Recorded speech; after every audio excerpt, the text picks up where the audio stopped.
요한복음 6장 1절부터 13절까지입니다. PPT 있으니까요. PPT 같이 읽으면서 같이 가면 좋을 것 같습니다. 요한복음 6장 1절로부터 13절입니다. 다 같이 한 목소리로 봉독하도록 하시겠습니다. 그 후에 예수께서 디베랴의 갈릴리 바다 건너편으로 가시매 큰 무리가 따르니 이는 병자들에게 행하시는 표적을 보았음이로라. 예수께서 산에 오르사 제자들과 함께 거기에 앉으시니 마침 유대인의 명절인 유월절이 가까운지라. 예수께서 눈을 들어 큰 무리가 자기에게로 오는 것을 보시고 빌립에게 이르시되 우리가 어디서 떡을 사서 이 사람들을 먹이겠느냐 하시니 이렇게 말씀하심을 신이 어떻게 하실지를 아시고 빌립을 시험하고자 하시니라. 빌립이 대답하되 각 사람으로 조금씩 받게 할지라도 200데나리온의 떡이 부족하리이다. 제자 중 하나 곧 시몬 베드로의 형제 안드레가 예수께 여짜오되 여기 한 아이가 있어 보리떡 5개와 물고기 2마리를 가지고 있나이다. 그러나 그것이 이 많은 사람에게 얼마나 되겠사옵나이까. 예수께서 이르시되 이 사람들로 앉게 하라 하시니 그곳에 잔디가 많은지라 사람들이 앉으니 수가 5,000명쯤 되더라. 예수께서 떡을 가져 축사하신 후에 앉아있는 자들에게 나눠주시고 물고기도 그렇게 그들의 원대로 주시니라. 그들이 배부른 후에 예수님께서 제자들에게 이르시되 남은 조각을 거두고 버리는 것이 없게 하라 하시므로 이에 거두니 보리떡 5개로 먹고 남은 조각이 12바구니에 찼더라. 아멘. 오늘의 설교 제목은 Heavenly Participation이라는 제목입니다. 잠깐 넘기기 전에 제가 오늘은 어제보다 더 덥네요. 그리고 어제랑 다르신 거는 어제는 저희 남편 집사님들이 오셨는데 오늘은 이제 아내 집사님들이 오셨네요. 건강하시면서 참여해 주셔서 감사합니다. 좀 피곤하실 텐데도 불구하고 이렇게 주님의 말씀을 같이 나눌 수 있게 해주신 참석해 주신 것에 진심으로 감사를 드리고 싶습니다. 우리가 오늘 둘째 날 보내고 있습니다. 둘째 날 마지막이고요. 어떠셨습니까? 오늘 잘 보내셨습니까?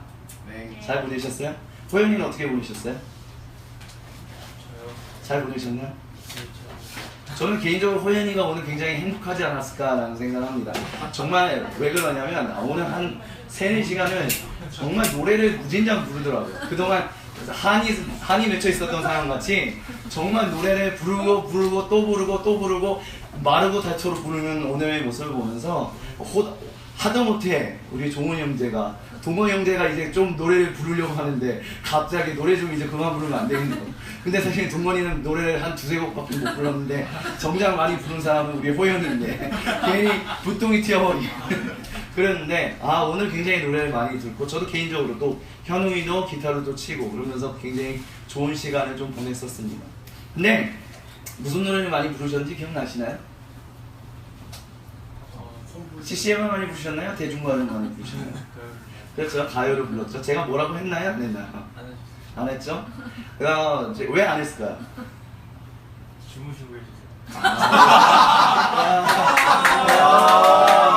다 듣고 있었는데 지금 계속 3-4시간을 듣고 있었다고 했는데 지금 졸고 있었다고 하네요. 많은 분들이 그런 생각들을 좀 갖고 계신 것 같아요. 예를 들면 제가 있었던 일화입니다. 제가 어느 날 차재문 형제의 차를 타고 제이어스 소그룹을 타고 밥을 먹으러 간 적이 있었습니다.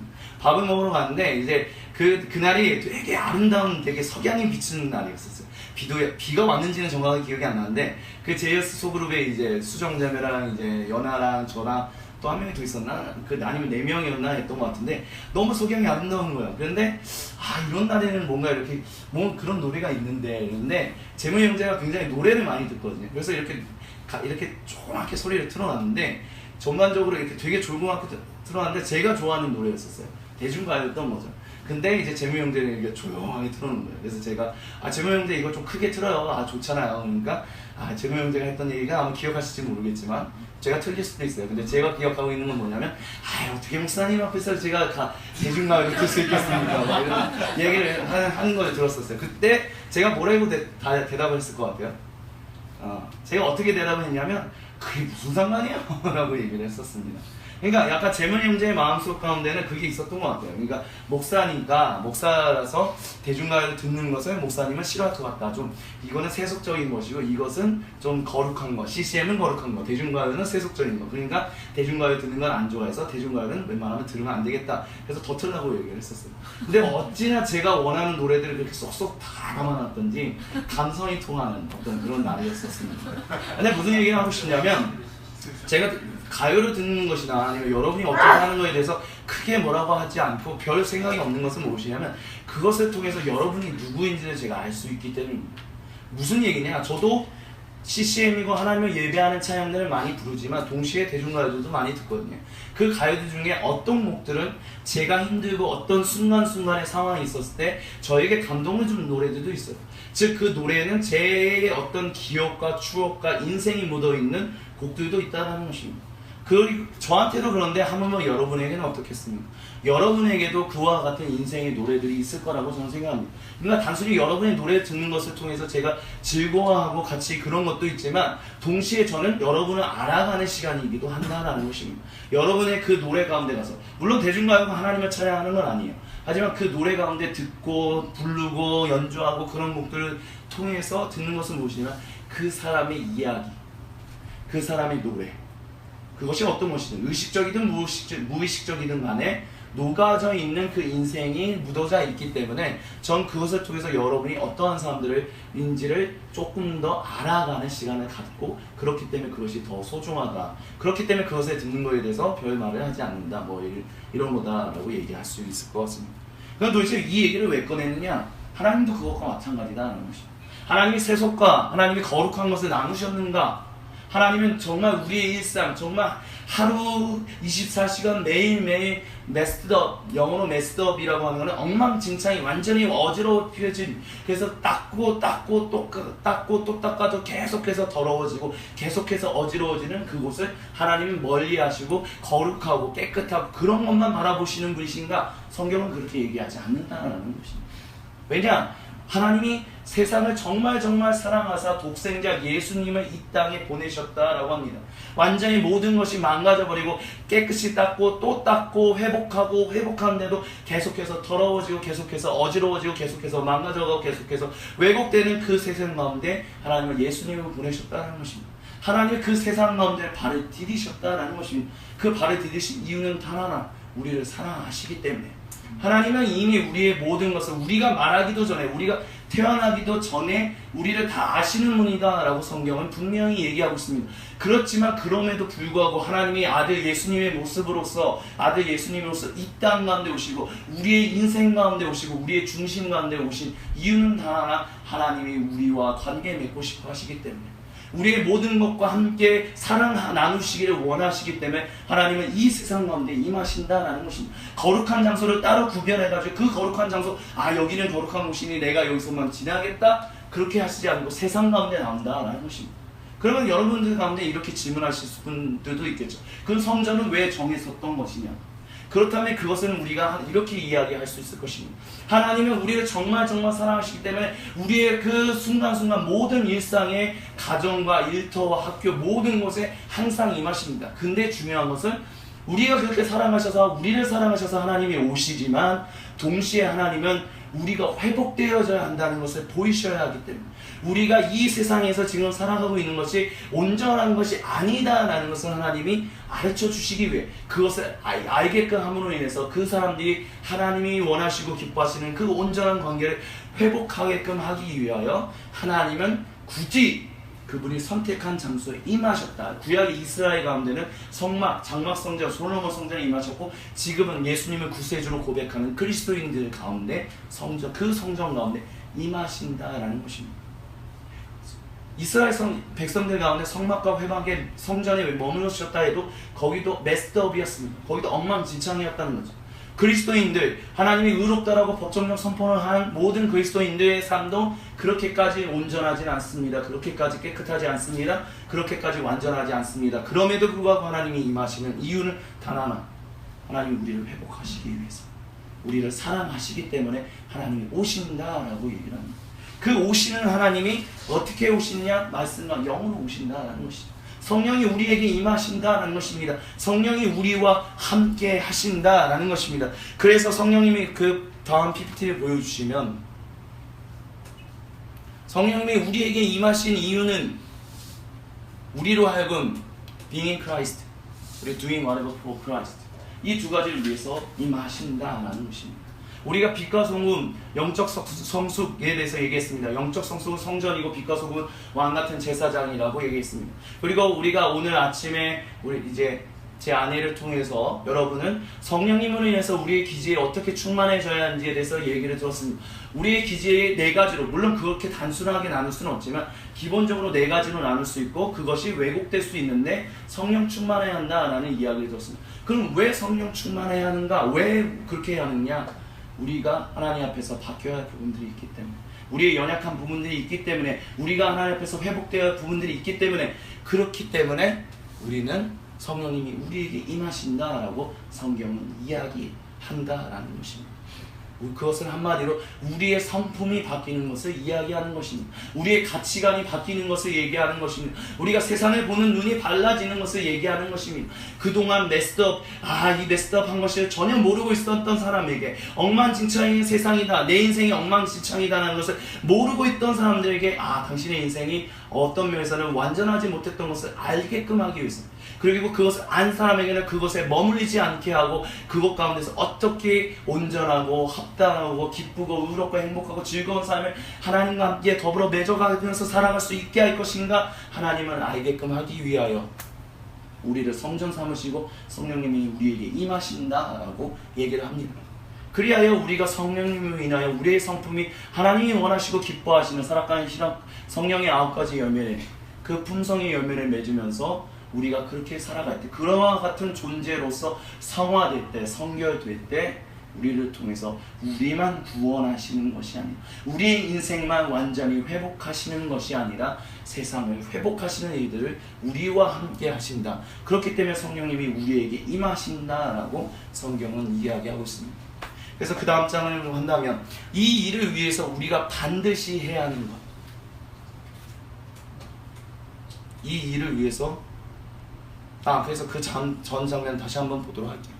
그래서 성령님이 우리에게 임하신 것, 성령님은 이중적으로 사역한다라고 얘기합니다. 이중적으로 사역하는 것은 우리의 내적으로 또는 외적으로 역사하신다는 거죠. 내적으로 충만하게 하시고 외적으로는 우리에게 은사를 주신다라고 합니다. 그 이유는 무엇이냐? 그리스도 안에서 빚어져 가기 위해서, 성품이 바뀌는 것, 그리고 은사를 주심을 위해서 whatever for Christ, 그리스도를 위해서 무엇이든 하든 주를 위하여, 주의 영광을 위하여 하게끔 하기 위하여 성령님이 임하신다라는 것이죠. 그래서 그 다음 장면을 보면 이 일을 위해서 우리는 성령님을 인하여 빚어지는 것, 다른 성경적 표현으로 한다면 옛사람을 버리고 새사람이 되어야 한다라는 것을 얘기하고 있습니다. 그리고 이 빚어지는 일은 단순히 교회 공동체 주일에 한번 모여서 되는 것이 아니라 우리의 월, 화, 수, 목, 금, 토, 일 모든 날에 그 일이 모든 곳에서 일어난다라고 얘기를 합니다. 성경은 이야기하고 있습니다. 그리하여 빚어진 성품으로 참다운 왕같은 제사장으로 살아야 한다라고 성경은 얘기하고 있다는 것입니다. 그러면 우리가 계속해서 그 얘기를 했는데 조금 더 실질적인 적용적인 부분을 좀 얘기해보도록 해보겠습니다. 그 일을 위해서 우리는 어떻게 할 것인가, 우리가 어떻게 영적으로 성장 성숙할 수 있는가, 품성이 바뀔 수 있는가, 어떻게 왕같은 제사장으로 살 수 있는가, 그것이 오늘 설교 제목인 Heavenly Participation, 하늘의 참여, 그 참여하는 일을 통해서 된다라는 것을 이제 말씀을 통해서 나누고자 한다라는 것입니다. 그것이 오늘 본문에서 나옵니다. 그래서 Heavenly Participation, 오늘 우리가 읽었던 이 사건은 너무나도 잘 듣고 있는 얘기입니다. 오병이어의 사건. 그리고 우리는 오병이어의 사건에 대해서 기적사건으로 우리는 보통 얘기합니다.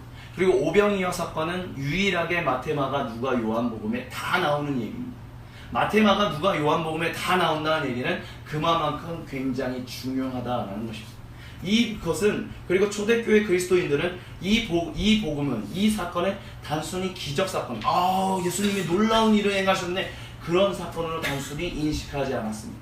오히려 이들은 이것을 통해서 우리가 하나님 앞에 어떻게 참여할 수 있는지, 우리가 하나님 앞에서 온전한 성품으로 변화되어 하나님이 원하시고 기뻐하시는 그 삶을 우리의 가정과 교회와 일터와 학교에서 어떻게 순간순간 매순간 매 분초마다 어떻게 살아갈 수 있는지에 대해서 그것을 훈련하는 텍스트로 삼았었습니다. 그래서 예수님은 우리의 작은 것을 통해서 놀라운 일을 하신다라는 것을 이 본문을 통해서 초대 그리스도인들은 끊임없이 기억을 했었습니다. 자, 오늘 본문 가운데서 나타났던 일들이 무엇이었습니까? 예수님이 그 수많은 군중들이 우리를 구원해 주십시오, 우리를 살려 주십시오 라고 달려오는 사람들을 먹여야 한다는 생각 가운데 예수님이 갑자기 빌립에게 물어보셨습니다. 이 사람들은 어떻게 먹일 수 있을까? 그때 사도 요한은 이것에 대해서 예수님이 어떻게 행하실 것을 미리 아시고 빌립이 어떻게 대답할지를 듣기 위해서 이렇게 질문을 했다라고 얘기했습니다. 그때 빌립은 도저히 우리의 상황과 우리가 가지고 있는 것은 아무것도 못해. 이거 어떻게 해요? 200데나리오. 1데나리오는 그 당시 하루 노동자가 하루 벌어서 버는 품삯이었습니다. 그러니까 200데나리오는 200일을 벌어야만 쓸 수 있는 이제 품삯이었다는 거죠. 한마디로 말하면 월급이었다라는 것이죠. 근데 도저히 이 많은 사람들 다 먹일 수 없다라고 빌립은 얘기합니다. 그것에 대해서 빌립이 그렇게 얘기하는 것은 너무나 당연합니다. 근데 여기에 갑자기 안드레가 나타납니다. 그리고 안드레는 예수님께 나와가 이렇게 얘기합니다. 여기 지금 어린아이가 있는데 이 어린아이가 어머니가 싸준 도시락이 있어요. 보리떡 5개와 물고기 2마리. 잘 구운 물고기겠죠. 설마 생물고기를 아들한테 주지는 않았을 거 아니야. 갑자기 생물고기 뜯어먹으라는 거야. 잘 구워졌든지 아니면 잘 조리돼. 그리고 보리떡도 그냥 보리떡은 아니고 그래도 좀 먹을 수 있게끔 못 막히지 않게끔 할 수 있는 맛있는 그 도시락이었겠죠. 근데 그것을 가지고 안드레는 얘기합니다. 이것이 있는데 이것을 통해서 혹시 하나님, 예수님, 당신이 할 수 있는 일이 있지 않겠습니까? 하나님이 하실 수 있는 일이 있지 않겠습니까? 하나님이 우리의 인간적인 생각으로는 아무것도 할 수 없지만 하나님이 하실 수 있는 것이 있지 않겠습니까? 라고 안드레는 얘기합니다. 그리고 예수님은 이제 그 이야기를 듣고 사람들을 그룹별로 아마 12명 정도, 성인이 한 12명 정도를 이렇게 그룹을 묶었다라고 합니다. 5,000명이나 되는 사람들이었다는 건데 여기서 5,000명인 것은 성인만 계산해서 5,000명이었지 실제로는 부부 이제 여자와 아내와 아이들까지 포함하면 8,000명, 9,000명이 됐었을 것이다 라고 보통 가정을 하는데 그 사람들을 다 그룹별로 나눠서 앉게끔 합니다. 그리고 예수님이 그 도시락을 가지고 딱 무릎을 꿇습니다. 그리고 그분이 그 보리떡을 가지십니다. 아무것도 아닌 것 같은 그 어린아이의 한 도시락 하나, 이것으로 도저히 5,000명 아니 8,000명 9,000명이 될 수 없는 그 모든 사람을 먹일 수 있는 먹일 수 없는 그것을 취한다라는 것입니다. 아주 보잘것없는 그것을 예수님이 취하셨다라는 것입니다. 그리고 예수님이 그것을 가지고 그 보리떡 아마 메었던 것을 풀었을 것입니다. 그리고 그것을 푼 다음에 그것을 하늘로 들어 올립니다. 그리고 예수님이 그것을 가지고 축사했다라고 본문이 얘기하고 있습니다. 기도했다라는 것입니다. 하나님 이것에 복을 내려달라라고 했다라는 것입니다. 그리고 그것에 대해서 기도를 마치고 난 다음에 그것을 가지고 여기에는 나오지 않았지만 아마 보리떡을 나눈 일들을 행했을 것입니다. 브레이크했다라는 것이죠. 나눴다라는 것이죠. 그리고 한 사람 한 사람에게 나눠주는 일을 했습니다. 물고기도 어떻게 나누는지 모르겠지만 뭐 머리를 떼든지 뭐 꼬리를 떼든지 어떻게 해서든지 똑 떼가지고 이거 어떤 이에게는 머리를 줬을 수도 있고 어떤 이에게는 몸통을 줬을 수도 있고 어떤 이에게는 꼬리를, 근데 그들이 모두가 다 먹을 수 있는 것을 주었다라고 성경은 얘기합니다. 특별히 물고기는 원하는 사람에게 나눠줬다라고 얘기를 합니다. 그 어떤 면에서는 물고기를 나눴을 이것을 물고기를 브레이크할 수도 있고 물고기를 그냥 그대로 줬을 수도 있죠. 근데 여기서 무슨 일이 일어났냐? 물고기를 먹고 싶어하는 사람들이 그 물고기를 다 먹었다라고 마태, 마가, 누가, 요한은 얘기하고 있습니다. 먹고 이 보리떡, 이 5개, 아마 오밀조밀했던 그 보리떡 5개를 브레이크해서 나눠서 전해주는 일을 통했는데 수많은 8,000명, 9,000명이 먹고도 남을 정도로 먹었다라고 마태, 마가, 누가, 요한이 얘기하고 있습니다. 그리고 예수님이 남은 것을 다 버리지 말고 모으라라고 얘기합니다. 그리고 뭐 얼마나 광주리가 남았냐? 12광주리가 남았다라고 성경이 얘기합니다. 성경에 있어서 12이라는 숫자는 굉장히 상징적인 숫자입니다. 단순히 12광주리만 남았을, 진정한으로 12광주리만 남았을 수도 있지만 상징적으로 이 이스라엘, 하나님의 구원을 다시 한번 바라고 있고 예수님이 성령 하나님의 영이 다시 돌아와 우리를 살리기를 원하는 이 이스라엘의 모든 12지파를 먹이고도 살리고도 남을 그 일을 지금 예수님이 행하셨다라는 것을 상징적으로 마태, 마가, 누가, 요한이 얘기하고 있다라고도 얘기할 수 있을 것입니다. 그 다음 장면을 보여주신다면 결국은 이 사건이 무엇이냐? 우리 일상의 아주 작은 것으로 예수님이 큰 일을, 놀라운 일을 행하고 있다라고 마태, 마가, 누가, 요한은 얘기하고 있다는 것이죠. 단순히 예수님이 우와 엄청난 기적을 베푸셨어, 예수님이 역시 구세주야, 아멘 할렐루야, 그래 그런 예수님은 정말 멋있었던 분이야, 박수 짝짝짝, 이게 아니다라는 것입니다. 아 그때 2000년 전에 예수님 진짜 오병이어의 사건을 했네, 이야 예수님 따봉, 이게 아니다라는 것입니다. 예수님이 일상의 아주 작은 것, 아무것도 보잘것없는 그 어린아이, 아주 보잘것없는 그 도시락 하나를 복 내리시고 기도하시며 축사하심으로 인하여 모든 이를 먹이시고 모든 이들을 살리시는 그 일을 예수님이 행했다라고 마태, 마가, 누가, 요한은 이 본문을 통해서, 자기들의 복음서를 통해서 얘기하고 있다는 것입니다. 이것을 통해서 우리가 알 수 있는 것은 무엇이냐? 예수님이 결단코 혼자 일하지 않으신다는 것입니다. 예수님이 자기 스스로 세상 모든 이들을 구원하시기 위해 지금도 빵빵빵 저 아프리카에 나타나셨다가 갑자기 사라지셨다가 아시아에 나타났다가 사라지시다, 그렇게 행하지 않는다는 것입니다. 예수님은 지금 누구와 함께 일하느냐? 그리스도인들, 하나님과 함께 동행하기를 소망하는 그 그리스도인들과 함께 일하신다라고 성경은 이야기하고 있습니다. 그리하여 우리의 일상에 아주 보잘것없는 단 하나, 그것을 가지시고 그것을 축복하시고 떼어 나누시며 그 모든 이들을 살리시고 모든 이들을 구원하시는 일들을 행하고 있다라고 오늘 본문은 이야기하고 있습니다. 그렇기 때문에 우리는 이것을 그 전 장면이군요. 제가 조금 헷갈렸습니다. 그렇기 때문에 예수님은 분명히 우리의 것 없이도 자신의 구원의 사역들을 넘치도록 행하실 수 있는 분이다라고 성경은 분명히 얘기합니다. 하지만 예수님은 동시에 이 땅에 살아가고 있는 전 세계에 있는 모든 그리스도인의 순종과 참여를 원하신다라고 초대 그리스도인들은 이 오병이어의 사건을 통해서 읽기 시작했었습니다.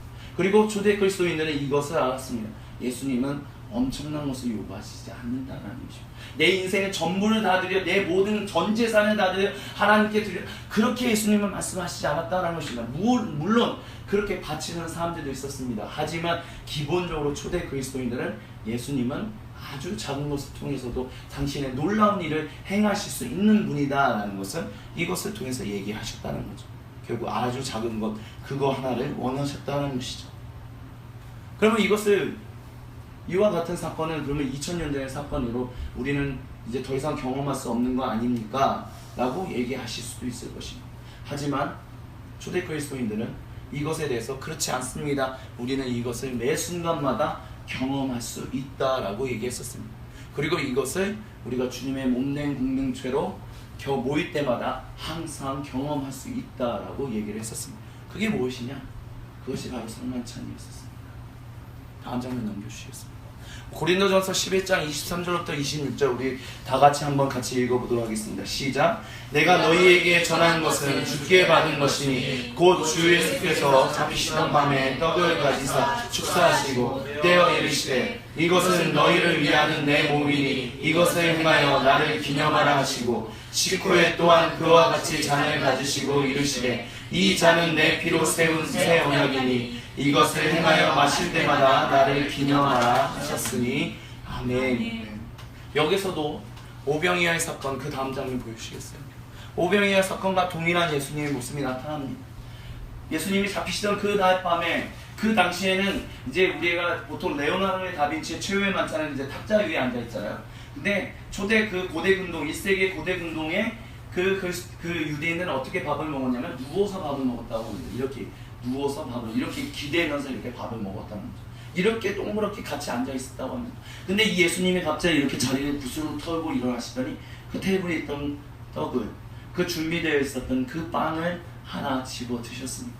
그리고 그것을 가지셔서 집어 드시고 하늘로 오셔서 하나님 이것에 복을 내려 주옵소서라고 축사하시고 그것을 쪼개셨습니다. 그리고 그것을 제자들에게 나누면서 예수님은 뭐라고 얘기하시냐면 먹어라, 이것은 너희를 향하는 내 몸이다 라고 예수님은 말씀하셨습니다. 그렇게 해서 식사가 시작되었었습니다. 그리고 식후에 예수님께서 이제 그 호리병에 담겨있던 그 포도주를 컵 안에 담기고 쪼르르 따른 다음에 그것을 동시에 축사하시고 난 다음에 이것은 마셔라. 이것은 너희를 향하는 새 언약 나의 피다라고 얘기하셨었습니다. 그리하여 이것을 먹으며 마실 때마다 너희는 무엇을 하라? 나를 기념하라라고 얘기하셨습니다. 기념하라라는 말은 다른 말로 한다면 기억하라입니다. 예수님이 무슨 일을 행하셨는지에 대해서 기억하라라고 얘기하고 있다는 것입니다. 자, 이렇게 다음 장면을 넘기시면 우리 작은 일상에서 아주 작은 것, 그런 것들을 통해서 예수님이 취하셔서 축복하시고 그것을 떼어 나누시는 일들을 지금 성만찬을 통해서 예수님이 모범으로 보이셨습니다. 그것을 통해서 이제 우리가 먹고 마실 때 우리는 진실로 하늘의 존재로서 이제 하나님의 영광 가운데 함께 빚어져 가며 그분과 함께 일상의 모든 순간마다 동행해야 한다는 것을 깨닫게끔 하기 위해서 성만찬을 기억하라라고 얘기하셨습니다. 사랑하는 성도님들, 사랑하는 형제자매 여러분, 성만찬은 그냥 예식이라고 혹시 생각하고 계셨습니까? 그냥 한 달에 한 번 하는 그냥 지나가는 예식이라고 혹시 생각하고 계셨습니까? 어떤 교회들은 이제는 분기별로 하는 데가 있습니다. 3개월에 한 번씩 한다는 거죠. 어떤 데는 아예 성만찬을 하지도 않습니다.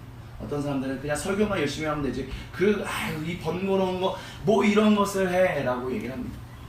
물론 뭐 번거롭다라고 얘기할 수도 있겠죠. 사람 많은데 그거 시간 뺏기는데 이걸 어떻게 할 수 있겠어 이렇게 얘기하는 사람들도 있습니다.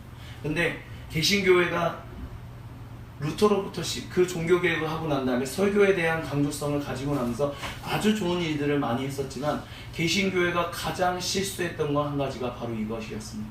무엇이었냐면 성만찬의 원래 의미를 잃어버렸다는 것입니다. 성만찬의 의미는 무엇이냐? 성만찬의 의미는 단 하나입니다.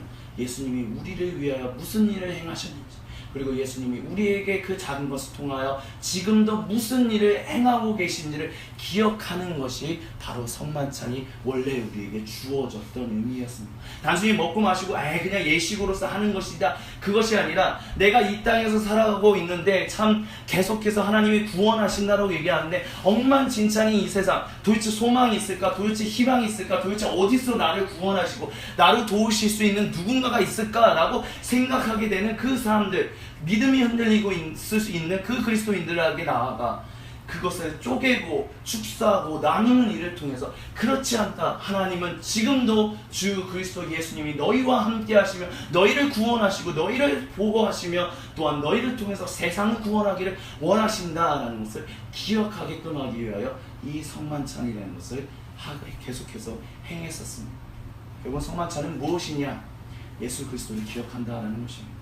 개신교회의 많은 문제, 특별히 한국교회의 많은 문제가 무엇이냐면 많은 사람들이 큰 교회를 자꾸 따라가려고 합니다. 대형 교회를 따라가려고 합니다. 그리고 대형 교회를 따라가는 이유 중에 하나가 그겁니다. 저 목사님의 설교를 잘해서 저 목사님 설교 들으면 정말 내가 뭔가 마음이 뻥 뚫리는 것 같아요. 근데 여러분, 거기서 문제가 생기는 것들이 하나 있습니다. 큰 교회, 대형 교회가 그렇게 대형 교회라고 해서 교회라고 얘기할 수 있을까요? 제가 아는 어떤 한 자매는 이런 얘기를 한 적이 있었습니다. 그 자매는 온누리교회를 다녔던 자매였었습니다. 근데 그 온누리교회 자매한테 내가 한번 질문한 적이 있습니다. 자기가 대학청년부에 소속된 그 대학청년부가 300명이 되는데 그 300명이 다 주님의 형제요 자매냐라고 물어봤었어요. 근데 그 자매가 솔직하게 대답을 하더라고요. 아니요, 솔직히 다 같이 모여서 예배는 드리는데 내가 이 300명 다 몰라요. 내가 아는 사람들은 그냥 한 10명에서 20명 정도고, 그 10명에서 20명 정도만 내가 느끼기에 주님 안에서 한 형제 자매인 것 같고 그게 교회인 것 같아요. 300명은 그냥 예배 드리는 그냥 하나의 군중인 것 같아요 라고 얘기를 하는 것을 들은 적이 있었습니다. 무슨 얘기냐? 많은 사람들이 교회에 몰려갑니다. 오 주여, 저 설교자 진짜 잘해, 우와 하는데 정작 거기에 10명 없는 사람들이 생각보다 많습니다. 정작 거기에서 형제를 나누고 가족애를 나누고 주님 안에서 서로가 서로를 용납하고 사랑하는 일들이 일어나는 일들이 굉장히 적습니다. 여러분, 지금 주님의 못낸 교회들이 얼마나 많이 깨어져 가고 있습니까? 저 사람이 믿었는데, 저 설교자 잘한다고 했는데 저희 설교자가 엉망진창이 와서 저 설교자 손가락질하면서 저 설교자 끌어내려야 돼 라고 얘기하면서 교회를 박살내는 일들이 얼마나 많이 일어나고 있습니까? 혹시 그 사람들은 정의를 부르짖고 있었던 그 사람들 중에 어떤 사람들, 모두가 다 그런 것은 아니지만 오히려 정의를 세워야 한다라고 얘기하면서 오히려 주님 안에서 한 형제와 자매가 된 것에 대해서는 전혀 인식하고 있지, 아니면 너무 약하게 인식하고 있는 것은 아닌지. 지금 무슨 얘기냐? 지금 한국에 계신 교회들 가운데 주님 안에서 참된 가족에, 주님 안에서 참된 형제와 자매를 나누고 있는 교회들이 얼마나 있느냐라는 부분에 있어서 생각보다 많은 교회들이 그것을 잃어버리지는 않았는가 저는 염려한다는 것입니다. 그러면 그와 같은 염려가 왜 일어나느냐? 너무 설교 중심주의로 갔기 때문에, 너무 스타 목사만 따라가고 있기 때문에, 저 목사의 설교 잘하니까 우와 오늘 뭔가 마음이 뻥 뚫린 것 같아, 마음이 시원해진 것 같아, 나 이제 잘 살 수 있을 것 같아. 그것을 너무 쫓았기 때문에 그런 것은 아닌가 저는 그렇게 염려한다라는 것입니다. 한마디로 말해서 설교자를 통해서, 설교자의 아주 멋있는 설교자의 설교를 통해서 주님을 기억해야 하는데, 주 그리스도 예수님을 기억해야 하는데, 주 그리스도 예수님을 기억하는 것이 아니라 그 설교자를 기억하고, 그 삐까번쩍했던 예배를 기억하고, 그 멋있었던 그냥 뭐 화려했던 그것만 기억했다는 것은 아닌가라는 것이 나옵니다. 우리는 우리의 예배를 통해서 진실로 우리를 몸되게끔 만드셨던 그 예수님을 기억하고 있는지, 그 예수님을 진실로 예수님으로서 섬기고자 하고 있는지, 우리는 지금 무엇을 바라보고 있는지 돌이켜 봐야 할 때가 아닌가 저는 그렇게 생각한다는 것입니다. 그리고 이것은 저한테도 적용하는 얘기입니다. 제가 바라고 원하는 것, 여러분과의 지금 주님 안에서 한 몸을 이루고 있는 것 가운데서 제가 바라고 원하는 것, 제가 여러분이 저를 기억하는 것, 한 가지 원하는 것은 딱 하나입니다. 여러분이 저를 잊어버리는 것이 제가 원하는 것입니다. 즉 무엇이냐? 물론 제가 설교를 잘한다고 생각하지 않습니다. 뭐 설교를 어저께도 얘기했지만 빵빵 터트리면서 웃기게끔 하는 그런 사람은 아니에요. 저는 그렇게 되고 싶지만 뭔가 달변과 막 말이 이렇게 유창하게 흘러가서 정말 여러분이 이렇게 막 웃으면서 그렇게 말씀을 듣는 그런 사람이 그렇게 전할 수 있는 좀 소망이 있어요. 그런 사람이 됐으면 하는 소망은 있습니다. 근데 그런다고 해서 제가 제 설교를 기억하게끔 만들고 싶어서 그런 것을 꿈꾸는 것은 아닙니다. 정말 이은성 목사라는 사람 설교 잘하네. 와, 이은성 목사라는 사람 사랑 잘하네. 이은성 목사 그거 잘하네. 이은성 목사 저거 잘하네. 이은성 목사 그거 못했네. 그런 거 기억하는 것이 아니라, 지금 이 증거되는 이것을 통해서 나는 죽고 하나님의 말씀만 여러분 가운데 기억난다면 저는 제가 할 일을 여기서 다 하고 있다라고 생각합니다. 여러분이 저를 엄청나게 예를 들어서 목사님, 우리 목사님, 섬겨야지, 우리 목사님 높여야지, 그런 거 바라지 않는다라는 것입니다. 안 섬기셔도 돼요. 한직으로 미루셔도 돼요. 그냥 꺼다는 보리자루로 누르셔도 됩니다. 하지만 제가 원하는 것, 하나님 앞에서 원하고 제가 평생 기도하는 것은 하나입니다. 주님, 제가 말씀을 증거할 때, 주님의 대언자로서 말씀이 증거될 때, 인간 이응성은 기억나지 않게 하여 주옵시고 오직 예수 그리스도만 기억나게 하여 주옵소서. 그리스도 예수님만이 행하신 일들만 우리 가운데 다시 한번 리마인딩되고, 그러므로 인하여 하나님을 온전히 섬기는 이들이 되게 하옵소서. 그리고 한 가지 더 기도하는 것은 무엇이냐? 나의 잘못된 성품으로 인하여 여러분이 주 그리스도 예수님을 왜곡하는 일이 일어나지는 않게 하여 주옵소서. 그 두 가지만 일어날 수 있다면, 그 두 가지만 될 수만 있다면 저는 여기서 성공했다라고 얘기할 수 있을 것 같습니다. 무슨 얘기냐? 주 그리스도 예수님을 우리가 기억나게끔 우리의 삶이 드려져야 한다는 것입니다. 내가 기억나는 것이야. 나라는 사람이 사람들 가운데 머릿속에 인식되는 것이 아니라 나를 통해서 하나님이 영광을 받으시고 하나님이 살아계시다라는 것이 사람들 가운데 칭찬을 받는 일들이 일어나야 한다는 것입니다. 그 일이 일어나려면 어떻게 하느냐? 그렇기 때문에 우리는 성령 충만을 받아야 합니다. 성령 충만한 가운데서 우리의 품성이 변화되는 일이 있어야 합니다. 그리고 우리가 무슨 일을 할 때, 서로를 사랑으로 섬기는 일을 할 때, 사랑으로 내 가족을 섬기는 일을 할 때, 내 친구를 섬기는 일을 할 때, 어떤 사람을 섬기는 일을 할 때 내 힘과 내 능력으로 하는 것이 아니라 주님의 힘과 주님의 능력으로 행하는 일을 우리는 할 수 있어야만 합니다. 근데 그 일에 대해서 예수님은 너의 전부가 뭔가 엄청난 것을 드리라 라고 하나님은 얘기하시지 않는다는 것입니다. 아주 작은 거 하나, 별 볼 일 없어 보이는 것 그것 하나, 그것을 예수님이 받으시기를 원하신다는 것입니다. 그리고 예수님 그것을 받으실 때 예수님 그것을 축사하시고 그것을 떼어 나누시며 나를 살리고 내 가족을 살리고 주님의 몸된 교회 공동체를 살리고 세상을 살리는 일을 한다라고 지금 예수님은 이 본문을 통해서 우리에게 이야기하고 계십니다. 그렇기 때문에 이 다음 것을 좀 제안을 해보고 싶습니다. 일상에서 하나님과 함께 동행하며 우리의 성품이 빚어져가고, 다른 말로 한다면 성전이 되어가고, 그러므로 인하여 빛과 소금으로서 살아가고 싶으신가요? 즉 왕같은 제사장으로서 나 그냥 이렇게 그냥 대충 살아가는 것이 아니라 하나님이 그렇게 말씀을 주셨고 그런 비전을 주셨다면 그 비전대로 내가 한번 살아보길, 내 일상에서 그렇게 살아보길 원하신다라고 혹시 생각하십니까? 그렇다면 우리의 모든 일상에서 아주 작은 것을 하나님께 드리는 훈련을 해보는 것은 어떨까요? 기도하고 드리고 행동하고, 때로는 그것을 드리는 것이 싫더라도 그것을 드리는 그와 같은 순종을 하나님께 드리면 어떨까요? 다음 장면 한번 넘겨주시겠어요? 아니면 이렇게 좀 한번 해보시는 거 어떠신가요? 우리가 하루에서 빼놓지 않고 하는 것 두 가지가 있습니다. 세 가지가 있죠. 화장실 가는 거, 자고 일어나는 거, 그리고 밥 먹는 거, 식사 시간. 여러분의 식사 시간에 혹시 주님의 죽으심과 부활하심을 그 주님의 몸된 가족들과 함께 기억하고 기념하는 일을 해보시는 것은 어떠십니까? 우리는 너무 성만찬이라는 것을 너무 예식이라는 것으로 묶어버려서 그냥 그것을 너무 고정화시켜버립니다. 근데 초대교회, 오늘 우리가 읽었던 고린도전서 11장에 있었던 얘기의 이 핵심은, 성만찬은 초기 모습은 바로 식사를 나누는 거였습니다. 밥을 같이 먹는 거였다는 것입니다. 사랑하는 여러분, 여러분이 싫어하는 사람이랑 밥을 먹으실 수 있나요? 아니요. 싫어하는 사람하고는 밥을 먹을 수 없습니다. 내가 좋아하는 사람, 내가 가족으로 여기는 사람하고만 우리가 밥을 먹을 수 있습니다. 근데 그거에서 그냥 거기서 밥 먹고 그렇게 하는 것이 아니라, 이 같이 여러분의 가족이 모였을 때, 아니면 여러분 가족들이 손을 잡고 우리 같이 기도하자. 하나님, 이 식사를 우리에게 주신 하나님을 찬양합니다. 이 식사를 통해 주님이 우리를 위하여 행하셨던 그 죽으심과 부활하심을 우리가 이 시간 기억하고자 하오니 주여 우리가 이 식사를 통해서 기억하게 하여 주옵소서 라고 기도해 보는 것은 어떨까요?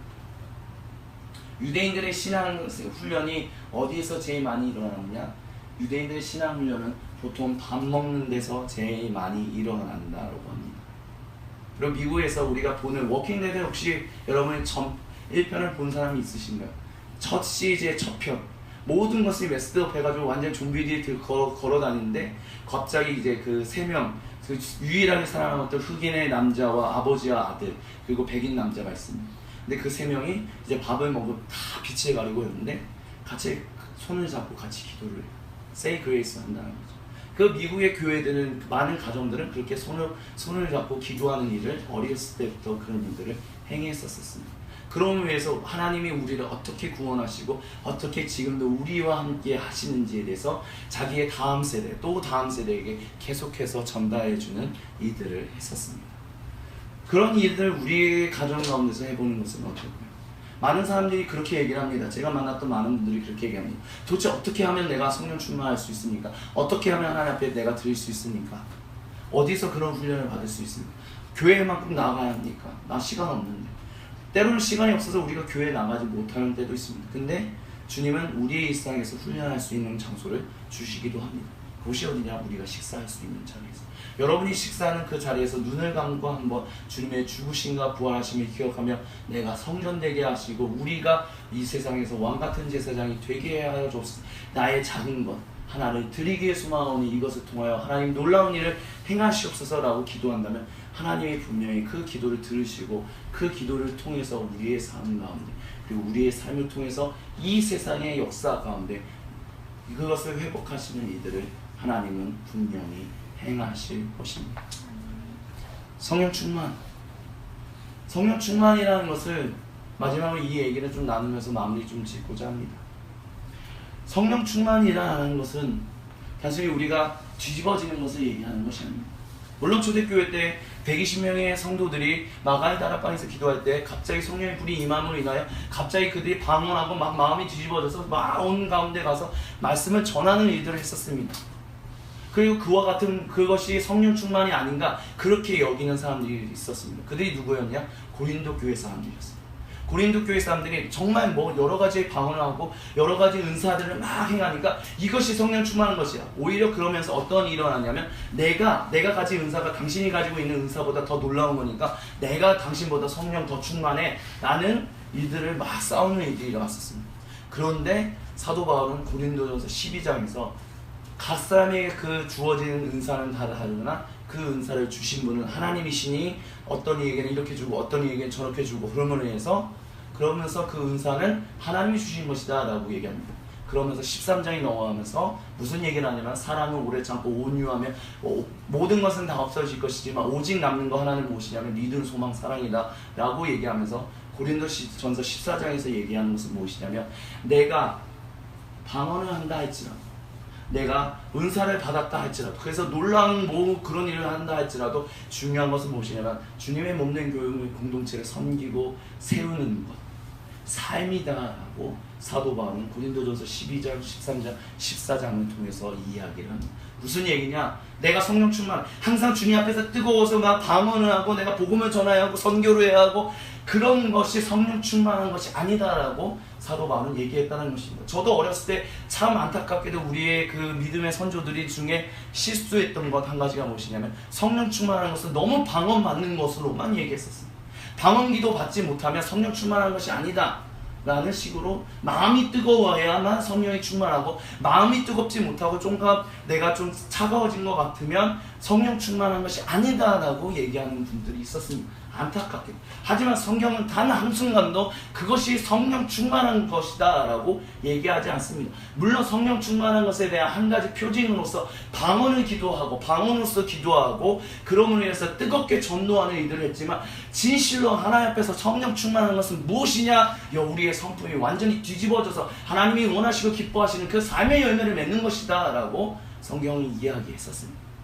그 삶의 열매를 맺는 것을 통하여 내 가족이 살고 이 세상이 사는 것이다 라고 성경은 이야기했다라는 것입니다. 그렇기 때문에 어저께 마무리했던 것처럼 다시 한번 우리가 이렇게 마무리할 수밖에 없습니다. 우리는 반드시 그리스도인으로서 살아가야 한다면 영적으로 성숙해야 한다라는 것입니다. 영적으로 성숙한다라는 것은 단 하나입니다. 항상 하나님과의 그 교제가 친밀해져서 그 하나님이 원하시고 기뻐하시는 관계의 삶, 교제의 삶을 맺는 것. 그리고 하나님과 나와의 관계에서 그걸 맺는 것을 끝나는 것이 아니라 내 형제와 자매와의 관계에서 그와 같은 사랑의 관계를 맺는 것. 그렇기 때문에 어떤 면에서 우리가 뭐 형제 자매들이 우리에 대해서 뭔가 얘기하는 것에 대해서 너무 귀를 기울일 필요는 없지만 그래도 한 번쯤 고민해 볼 필요는 있습니다. 예를 들어서 주님의 앞에서 내가 주님 앞에서 잘됐다라고 얘기한다 할지라도 그것이 주님 앞에서 잘됐다라고 확정적으로 얘기할 수 없다라는 것입니다. 주님의 몸된 교회 공동체가 진실로 그렇다라고 얘기할 수 있다면 그것은 정말로 진실다, 참되다라고 얘기할 수 있을 것입니다. 무엇이냐? 내가 하나님과의 일대의 관계에서 내가 온전하니 나는 항상 하나님 앞에서 온전하다 라고 얘기하는 것이 아니라 내가 하나님 앞에서 온전하다면 다른 이들도 그렇게 얘기하게 될 테니 굳이 내가 앞서서 내세울 필요는 없다라는 얘기를 할 수도 있다라는 것이죠. 즉 결국 우리가 해야 하는 것은 무엇이냐? 성령이 우리를 빚어갈 수 있게끔 우리는 하나님께 내어드리는 일을 해야만 합니다. 하나님이 우리를 빚어가시도록 우리는 계속해서 날마다 내어드리는 일을 해야만 합니다. 순간순간 짜증이 날 때, 순간순간 어려울 때. 물론 이것이 쉽다라고 절대로 말씀드리는 건 아닙니다. 저도 짜증날 때, 예를 들어서 제 아내와 사이가 안 좋을 때 갑자기 제 자신을 내어드린다. 저도 제가 우울증이라고 말씀드렸죠. 저도 약간 근데 제가 첫 번째 성품이 우울증이고요. 두 번째 성품이 다혈질입니다. 우울 다혈이에요. 그러니까 생각을 많이 하잖아요. 그럼 생각을 해서 꼬리에 꼬리를 물면서 계속 제 잘못하는 건데 솔직한 믿음의 솔직한 고백입니다. 안 그렇게 살길 원하는데 아직도 그렇게 사는 게 뭐냐면 예를 들면 저희 아내는 그냥 대충 잘 넘어가요. 어떤 일 이렇게 이제 논쟁이 있거나 어떤 무슨 부딪히는 일이 왔을 때 근데 저는 그것에 대해서 하나 둘 꼼꼼하고 세세하게 따지면서 얘기를 해요. 그러면 저쪽은 지나가고 싶은데 계속 저를 따진다는 거죠. 저 거기서 좀 멈춰야 하는데 그런데 그렇게 따지다 보니까 저 사람은 제대로 반응을 안 하잖아요. 그러면 제 안에서 계속 화가 나는 거예요. 화가 나서 저도 모르게 처음에는 요만큼 화를 냈다, 다음은 요만큼 화를 냈다, 다음에는 와 하면서 화를 내는 모습. 그게 저라는 겁니다. 저도 아직 그렇게 살지 못하는 모습들이 많다. 아, 저 좀 피한다면, 좀 싸움을 멈출, 내가 주님 안에서 사랑하는 자매, 내 아내를 와 하지 않고 사랑하려면 내가 조금 뒤로 물러서서 좀 사랑할 필요도 있는데, 이 연약한 모습 때문에, 성령에 충만하지 못한 모습 때문에 저도 그렇게 하는 모습들이 있다라는 것입니다. 그렇기 때문에 이렇게 사는 것이 쉽다라고? 아니요, 절대로 그렇다라고 말씀드리는 거 아닙니다. 하지만 어저께 말씀 나눴던 것처럼 다시 한번 나눈다면, 우리가 완전한 것은 하나님이 원하시는 것이 아니다라는 것을 우리가 반드시 기억할 수 있었으면 좋겠습니다. 우리가 연약하다는 것을 하나님은 너무나도 잘 알고 계십니다. 근데 우리의 연약함을 가지고, 아, 내가 오늘도 이렇게 연약했습니다. 주여, 내 이렇게 연약함 도대체 어찌할 수 있나요? 라고 얘기하는 것, 그것이 어쩌면 하나님이 우리에게 원하시는 아주 작은 것이다 라고도 얘기할 수 있을 것입니다. 그리고 우리가 그것을 드리게 될 때 우리는 하나님께, 그 예수님이 우리의 기도를 들으시고 우리를 바꾸시고 그것을 통하여 우리의 삶을 통해서 세상을 살리는, 우리의 가정을 살리고 우리의 직장을 살리고 학교를 살리고 친구를 살리고 세상을 살리는 빛과 소금으로서 우리의 인생을 인도할 수 있을 것이다 라고 저는 그렇게 믿음으로 겸손히 고백합니다.